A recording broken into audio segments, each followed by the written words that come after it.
Hello and welcome back to my channel. So today I have got another 3 simple slow cooker meals for you. I've done a few of these videos, so if you do like this kind of thing, I'll make sure to leave those linked in the description box. But for now, let's go and have a look at what I've made. So this recipe is called Cuban Chicken, and for this you're going to need 2 chopped onions, 3 chopped peppers. I've just used mixed because I think it looks nice. I've got 4 chopped chicken breast, 1 tin of plum tomatoes, 2 tablespoons of tomato puree, a teaspoon of oregano, a teaspoon of cumin, 2 bay leaves, 2 chicken stock cubes which I'm going to mix with 240 ml of hot water, 1 of these red wine stock pots which you can get in Tesco. You need 4 cloves of crushed garlic, half a teaspoon of turmeric which I've just about got left in there, and then you need a tablespoon of white wine vinegar. And I'm just going to pop it all together in the slow cooker. I will leave all the ingredients typed out below just in case you've missed anything. They'll be in the description box. So now it's just a case of adding everything into your slow cooker, and I must say that I definitely would cut the amount of water. I used 240 ml with the stock cubes. I would probably put around 100 ml, if not maybe 80. I just found it a little bit watery at the end, so I made up a corn flour slurry, which was just 2 tablespoons of corn flour and 2 tablespoons of cold water mixed together, and that added sort of 10 minutes before the end really helped to thicken it up. So I cooked mine on low for 6 hours, which is pretty much what I put most slow cooker dishes on. If you're in a rush, you could put it on 3 hours on high, but make sure you take your bay leaves out at the end because they're quite unpleasant if you get a whole one on the end of your fork. So here it is dished up and it smells really good. I've just given it a little taste. It's really, really nice. You can definitely add more chilli if you like chilli, or salt and pepper. I've just left that out and add it at the end because everyone's taste is different, but this is definitely going to be a new one in our house. And I've got mine served on a bed of spinach, and we just added some fresh jalapeno peppers on as well, and I'm also going to add a little drizzle of natural yogurt. Okay, so I'm just about to start making my beef ragu. So for this recipe I'm actually using 800 grams of diced beef because there's 5 of us and I want leftovers, and 400 grams was not going to be enough.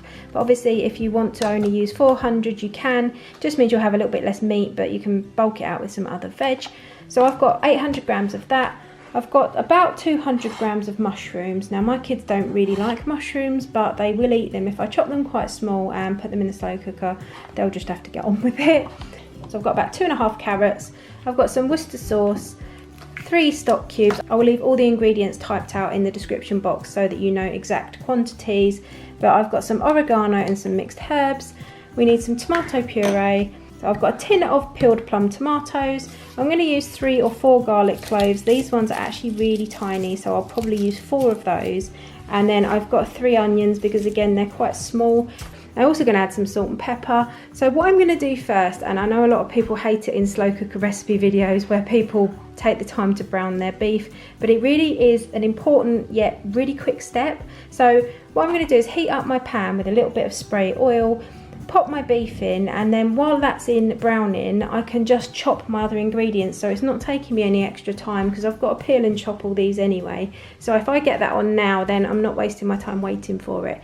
So that's what I'm going to do next, peel and chop all these and pop my beef into brown. So my beef is in the pan browning and I've just seasoned it with some salt and pepper. Right, so I've put my browned off beef in the slow cooker, and as you can see it's just got some colour, but I haven't cooked it all the way through.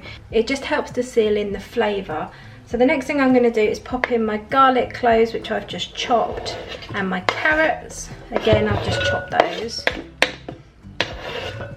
And I'm going to add my onions, my 200 grams of mushrooms, 1 whole tin of peeled plum tomatoes. You can use chopped if you like. I always use plumbed. They're better quality. For the chopped ones, they always just tend to use like the ends that they chop off and not the like decent parts. So I always buy the whole ones and chop them up myself. I'm just going to grab a pair of scissors and roughly go through those just so they're a little bit smaller. They will kind of cook down throughout the day. So I'm now going to add 2 teaspoons each of oregano and mixed herbs. This is a really cheap set of measuring spoons that I got in, I think it was Home Bargains about 2 or 3 years ago. I really recommend you get some. I mean, I am generally a throw it all in cook, but sometimes recipes really call for exact measurements. Not that that's pretty much exact. So I've got a heaped teaspoon. So I'm going to do 2 of those of oregano.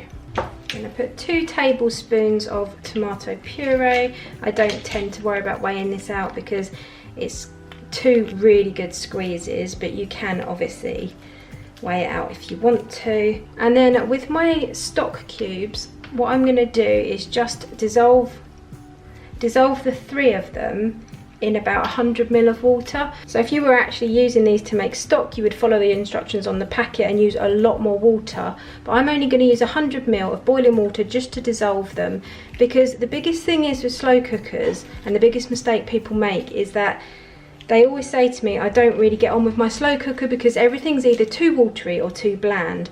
And the key, and I cannot stress it enough, and I probably say it in every slow cooker video, is more flavour, less liquid. So if a recipe calls for like 500 ml of liquid, I will always half that straight away.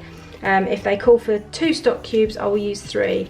And it really does work. So next time you think you really don't want to try something because everything's bland and watery, just think as dry as you possibly can, because there's going to be water coming out of the onions, the mushrooms, the tomatoes are in there, the beef is going to release its juices. If you go and add like 500 ml of water to this, it will be very like washy at the end and a bit soupy, and we want something really, really thick. And because you put a lid on and slow cook it, none of the moisture escapes at all. So always go for less liquid and more flavour. So I'm going to add these in some water just to dissolve them. And then I'm also going to put in a tablespoon of Worcester sauce. So I'm just going to add that in. I'm not going to add any more salt to this because there's a lot of salt obviously in the stock cube. And now I'm going to put a tablespoon of Worcester sauce. I'm going to give it a good stir. And then the best bit about slow cooker meals is that you just switch it on and leave it. We're going to serve ours with a rigatoni pasta. Obviously you could have it with rice or potatoes or on its own. I'm going to give it a really good mix, and with pretty much everything I cook in the slow cooker, I do it for 6 hours on low. If you are in a rush, you could do it half that, so you could do it 3 hours on high. I do prefer to do mine on low. Although I have recently changed slow cookers. I used to have a Morphy Richards one. I've now got an actual crock pot, the proper crock pot like make. I got mine in Lidl, but I think they do it on Amazon. If they do, I will link it down below. But it doesn't seem to get quite as hot as my other one on the low setting, and the high doesn't seem quite as high, but it still works just the same. So that is plenty of liquid. You can see it's not swimming. It looks reasonably dry, but everything is coated, and you can always get halfway through cooking, take the lid off to give it a quick stir, and if you think it's looking really, really dry, then just add, you know, another 100 ml of water. But obviously you can always add, but you can't take away, so I always start with less if possible. So what I'm going to do now is just pop my lid on, and I will see you in 6 hours. So it has been 6 hours now, and as you can see, we didn't need to add any extra liquid whatsoever. If I had put like another few 100 ml in there, this would be more like a soup. There is still quite a lot of liquid, but I'm going to serve mine with some pasta, so I do want a sauce. So here we are all plated up, and I've just served it with some rigatoni pasta. It smells really, really good, and you can see the nice chunks of beef. They've gone really tender, they just fall apart.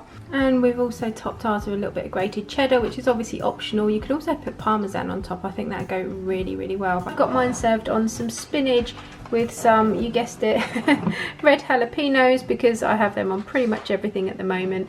And I've got a little bit of pasta as well, and this is what's for dinner tonight. So whenever I use butternut squash, I always prick the butternut squash and pop it in the microwave for 10 minutes, let it cool down, and then peel it and scoop the flesh out that way. And somebody, last time I did that in a video, recommended for me to just roast it. So I've literally just cut it in half, sprinkled it with salt and pepper and some spray oil, and I put it in the oven for about 50 minutes, and I am never doing it my way again. This was so simple, as you can see. I let it cool, and I just got a normal dessert spoon, and I managed to scoop out all the flesh that I needed. There was very, very minimal skin like wastage, because you normally get quite a thick amount of skin, and I could scoop out the seeds as well.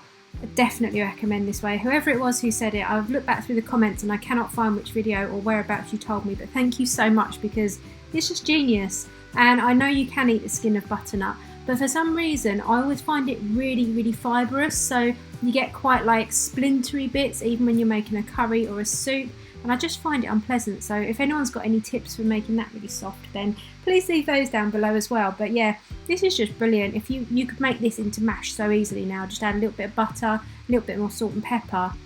So the next recipe is a butter chicken curry. I'm using chicken thighs, and I'm actually going to double this recipe because I want some to freeze. I just find it really handy to do that, and then, you know, in a couple of weeks time I can get it out of the freezer and I haven't got to make dinner. So you saw my butternut squash, and I've already got that out and scooped, ready to go in to my slow cooker. So I'll take you through the ingredients for one curry, but you may see that I put a lot more than I said in. Got 1 tablespoon of TIKKA curry powder. I just use this one from Tesco. 1 tablespoon of garam masala, 1 chicken stock cube, a teaspoon of turmeric. I'm going to put in a tablespoon of tomato puree, a tin of peeled plum tomatoes. I've got 2 large garlic cloves, 2 chopped onions, and my chicken and butternut squash. So I'm going to pop all that in now, and then I'm going to cook it on low for 6 hours like I cook everything.